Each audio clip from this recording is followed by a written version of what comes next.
Wiki ijayo siku ya Alhamisi tutakuwa na ibada tarehe 1 ambayo ni Mei Mosi.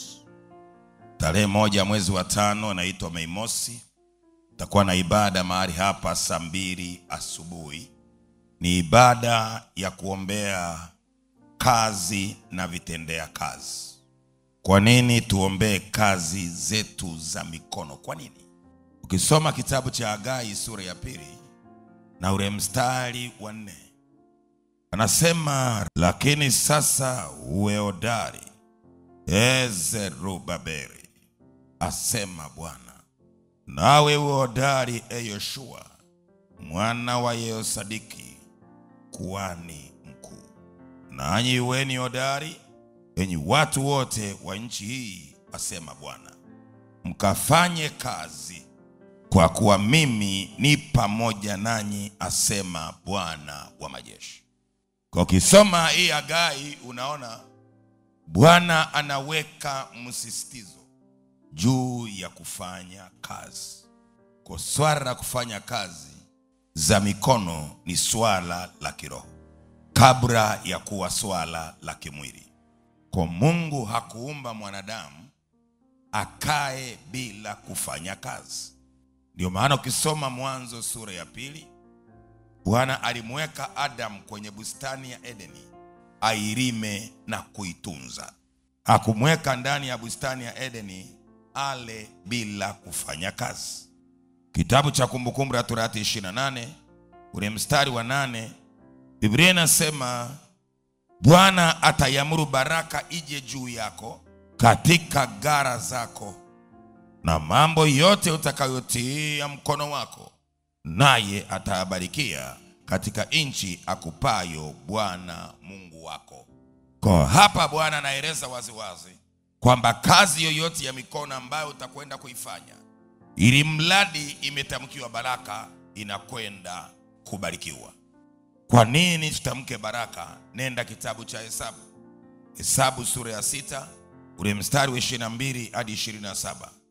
Kisha Bwana akanena na Musa na kumwambia, nena na Aroni na wanae, hawa ni makuhani, waambie, hivi ndivyo mtakavyo wabarikia wana wa Israeli, mtawaambia, Bwana akubarikie na kulinda, Bwana akuangazie nuru ya uso wake na kufadhili, Bwana akuinulie uso wake na kukupa amani. Ndivyo mtakavyowekeza jina langu juu ya wana wa Israeli, nami nitawabarikia. Kwa hapa unaona makuhani ambao kwa leo wanaitwa wachungaji ama watumishi wa Mungu, wanaosimama mbele zako kwa ajili ya kuwekeza baraka. Kwa baraka lazima itamkwe kwa mtu. Kwa kazi ya mtu ikibarikiwa, maana yake atapokea mbaraka wa Mungu. Kwa ibada ya tarehe 1 mwezi wa 5 siku ya Alhamisi saa 2 asubuhi, wewe njoo upokee mbaraka kwa ajili ya kazi yako. Kwa inawezekano umetafuta kazi hujapata, Bwana atakusaidia upate kazi. Kwa sababu Mungu anasema atakuletea msaada toka juu kukusaidia. Zaburi 20 mstari wa 2. Bwana atakuletea msaada toka patakatifu pake. Kwa wewe unayetafuta kazi, ingia kwenye ibada hiyo ukiwa na vyeti vyako. Bwana atakusaidia, utapata kazi. Popote ambako amekuwekea giza, wewe giza litaondoka kwenye kazi zako za mikono. Inawezekana unafanya biashara au unafanya kazi, lakini kazi yako inazaa kufa. Ukisoma kitabu cha Wafalme wa 2 ile sura ya 2 mstari wa 19 hadi 22, unaona watu wa mjini walimwendea nabii Elisha, wakamwambia, hapa tuka hapo tunapolima, hapa tuka hapo tunapofugia, hapa tunakaa hapo tunapozalishia mali, hapafai, kwa sababu ardhi yake, nchi yake inazaa mapooza, inazaa kufa. Kwa Elisha akaenda mahali pale, akafika kwenye chanzo cha uharibifu kilikuwa kwenye chemichemi za maji. Akaenda kwenye chemichemi za maji, akaenda akaweka chumvi mule ndani ya chemichemi za maji. Biblia inasema kazi ya chumvi ni kuleta radha. Akaleta radha kwenye yale maji na akaitamkia ile nchi, akaiambia, kuanzia sasa hautazaa kufa, hautazaa mapooza. Sababu nyingine ya kuombea kazi zetu za mikono, Ukisoma kitabu kile cha maandiko matakatifu, kitabu cha Waamuzi sura ya 6, soma yote utaweza kuona mahali pale. Kwa hapa tunaona wana wa Israeli wakati wamelima mashamba walivuna wengine, wakati wamefuga walipata faida wengine. Biblia inasema mkono wa Wamidian. Kwa mimi ninachotaka ukiangalia hapa ni huu mkono ambao unachukua riziki za wana wa Israeli. Inawezekana na wewe kwenye kazi zako kuna mkono unaochukua riziki zako. Kwa tunapoiombea kazi yako, maana yake ule mkono ulionyoshwa kinyume kushika kazi zako, kushika biashara zako, hautashika tena. Kwa nini? Kwa sababu Mungu atakutetea dhidi ya maadui zako. Isaya 54:17 anasema kila silaha itakayofanyika juu yako haitafanikiwa. Kwa hiyo tarehe 1 siku ya Mei Mosi, saa 2 asubuhi mpaka saa 6, wewe uliyenisikia, njoo kwenye ibada na vitendea kazi vyako. Una jambo lako unataka tulisukume kwa maombi, njoo tukuombee. Tutaomba kwa ajili yako. Wewe ni mfanyabiashara, wewe ni mfanyakazi, wewe unatafuta riziki, mambo yako hayaendi, ni siku ya Mungu kusimama na wewe, kukusaidia ndani ya miezi hii iliyobaki kabla ya mwaka kukamilika. Yeremia 33:3 anasema, niite nami nitakuitikia. Haujaita haitiki, ukiita ataitika. Kuombea kazi za mikono ni kufungua lango la kiuchumi, ni kufungua lango la ustawi, ni kufungua lango la baraka. Kwa nini tuombee kazi? Tunapoombea kazi, Mungu atakuondolea hali mbaya ya kiuchumi, atakuondolea mahangaiko.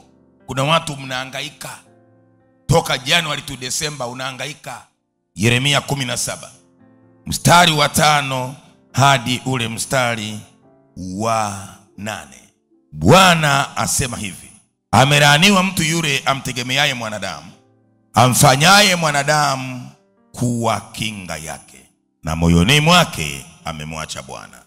Maana atakuwa kama fukara nyikani, hataona yatakapotokea mema, bali atakaa jangwani palipo na ukame, katika nchi ya chumvi isiyokaliwa na watu. Mstari wa 7 ni wa msingi. Amebarikiwa mtu yule amtegemeaye Bwana, ambaye Bwana ni tumaini lake. Maana atakuwa kama mti uliopandwa kando ya maji, uenezao mizizi yake karibu na mto. Hautaona hofu wakati wa hari ujapo, bali jani lake litakuwa bichi. Wala hautahangaika mwaka wa uchache wa mvua, wala hautaacha kuzaa matunda. Kwa hapa anasema amebarikiwa nani? Yule anayemtegemea Mungu. Kwa unapokuwa unamtegemea Mungu kwenye maisha yako ya kiuchumi, kwenye maisha yako ya biashara, kwenye maisha yako ya utafutaji, Mungu anakuondolea mahangaiko. Kwa ibada ya Mei Mosi imebeba vitu vizito vya namna hii. Kwa nikuombe usipoteze ujasiri wako wa kuja kwenye ibada. Usipoteze maombi haya, ni ya muhimu. Katikati ya mwaka ni lazima usogee mbele za Bwana, mwambie Mungu, narudi tena. Wale ambao wako si wapi waweze kufika mahali hapa siku ya Mei Mosi, ni siku ya kuombea kazi za mikono, kazi za biashara, kazi za kiuchumi, na Mungu atatenda zaidi ya tarajio. Mungu akubariki, Mungu akuinue. Jinsi ya kufika: panda gari mpaka Mbagala Zakiem, utachukua bajaji hadi kanisani. Unaitumia njia ya Kigamboni Vikunai, shuka kanisani. Ukiuliza mtu yoyote kanisani kwa mchungaji Katunzi, utakuwa umefika. Lakini kwa unaitumia usafiri binafsi, njoo mpaka shule ya msingi Mihande, utakuwa umefika. Yawezekana, yote Bwana anayaweza.